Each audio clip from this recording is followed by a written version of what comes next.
Hello everyone, my name is Aaron and I hope you all are doing well. Today I want to talk about trusting in God in more detail. I talk a lot about surrendering to God, which is very important, but so is also trusting in God. And to quickly summarize, surrendering to God is basically Romans chapter 12 verse 1, to offer your body as a living sacrifice. And that's just saying, God, do whatever you want with me, let your will be my will, live your life in and through me. No strings attached, whatever you want. I will simply obey and I'll leave all the consequences to you. As you lay on the altar of God as a living sacrifice, what are you doing? You're trusting in Him. Trusting in Him means that you believe everything He says and that you believe that He will keep all His promises. So that's what I want to talk about, the power of trusting in God. Romans chapter 15 verse 13 says, "May the God of hope fill you with all joy and peace as you trust in Him, so that you may overflow with hope by the power of the Holy Spirit." According to this verse, it says, as you trust in Him, He will fill you with all joy and peace. That's why I always say, keep on surrendering and trusting in Him. As you do this, He will fill you up with His joy and peace. There is no room for depression, anxiety, panic, all that when you are filled with peace and joy from God. And how? It's by trusting in Him. They go hand to hand, surrender and trust. They need to be done at the same time. Saying, God, I surrender everything to you. And I trust you with my life. I trust you with my family's life, with everything. My past, present, and future is all yours. Psalm 112 verse 7. He is not afraid of bad news. His heart is firm, trusting in the Lord. That's for us. How would you like to be not afraid of any news? No bad news will get to you. Why? Because you trust in God. Your heart is firm because you trust in Jesus. He is your life. Proverbs 3 verses 5 through 6. One of my favorite verses. Trust in the Lord with all your heart and lean not on your own understanding. In all your ways acknowledge Him and He will make straight your paths. In Psalms 37:5, commit your way to the Lord, trust in Him and He will act. These two verses, that's a really powerful command. And it sounds like, it's very difficult to do, and it is, because you can't do it without God teaching you to do it. Look how extreme of a command it is, especially when the world looks at it. It says, don't lean on your own understanding. Don't trust yourself, but look to God. Trust in Him with all your heart. Our American culture says that we got to do it, our effort. But here it says, don't trust yourself. Don't lean on your own understanding. When you start living like this, people will notice. And oftentimes, it's not the kind of attention you want sometimes, because they mock you for it. Even other fellow Christians, when they see you trusting God with all your heart and not trying to figure out yourself, they'll sometimes accuse you of having blind faith or just not putting in the effort to resolve your own issues. But in reality, you've come to a place where you know that you've exhausted all your resources and it's either God or nothing. So you put all your faith in Him. And I want you to know, it is not blind faith, not at all. Our faith is placed in Jesus Christ, the Lord Almighty. Those who mock you, they just don't understand.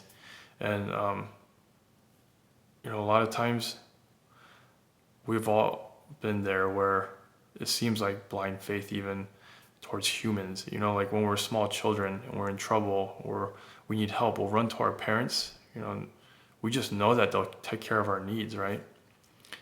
But what about God? He can take care of all our needs because He's the Lord Almighty. So how much more should we actually run to God for all our needs? And no, it's not blind faith whatsoever. Because we go to Him knowing that He can and will take care of us. We may not see how or understand how, but we know He will. So our faith is not blind, it's 100% directed on Jesus alone. And some of you who are getting better, I need to give you some, I'd like to give you some advice. Guard against trying to take back control. Sometimes it's tempting as you start to get a little better. You go, okay, God, I can take it from here. No, that is a big mistake. You have to stay surrendered, stay trusting, let Him do all the work. And a lot of times as you get better, it can be one of the hardest times of your life still. It's a steep uphill battle oftentimes. When I was getting better, I struggled so much. It was quite literally one of the hardest times of my life. It was during that 6 months trial, the uphill, getting better part. You need to stay surrendered. Don't try to figure stuff out on your own while He's delivering you. He's going to do it all, and He's going to finish what He started in you. And I know it's hard. That's the temptation. Like, it's so hard that you're like, okay, let me just try to take it from here. The way you submit to God and you resist the devil is very difficult and demanding, and it taxes you, but you get used to it, trust me. It gets easier and easier. And as you keep doing that, it becomes a part of you, who you are even, and how you think and live, and it becomes permanent. And that is a real gift, living a life surrendered to God, trusting in Him. So don't give up. Keep on doing that, surrendering and trusting, and it will become a way of life. And it will be a life that is better than what it was before you even entered the trial. And some of you who are steeped deep in anxiety and depression, or things like that, the devil is kind of like the devil looking right at your face. He's like right here. And it's not that we want to look at him, but it's a human tendency to want to look at the thing that we're fearing. But you must resist here. Don't give in and look at your fears. You might be able to smell him, feel his breath, those stinking lies that cause all that fear. Don't give in, but look away purposely, and with all your willpower, look away and look to God, and keep your gaze focused on Jesus. Isaiah 26:3 says, "You keep him in perfect peace, whose mind is stayed on you, because he trusts in you." As you trust in him, you keep your mind stayed on him, and he'll give you the peace. Don't give in to the lies for a moment. As soon as those thoughts of fear come to you, tell the devil, declare, "I don't approve of these thoughts, these lies," and then stay your mind on God, trusting in him, and he will give you peace. Don't entertain those thoughts. Your battle is not against your brain chemistry or people or your circumstances. It's against the devil. You need to understand who you're fighting. Ephesians 6 verse 12 says, "For we do not wrestle against flesh and blood, but against the rulers, against the authorities, against the cosmic powers over this present darkness, against the spiritual forces of evil in the heavenly places." In other words, we fight the devil.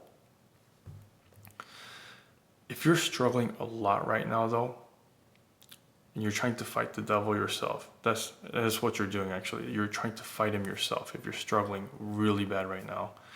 And eventually the devil will overpower you, and you will lose if you continue to fight him yourself.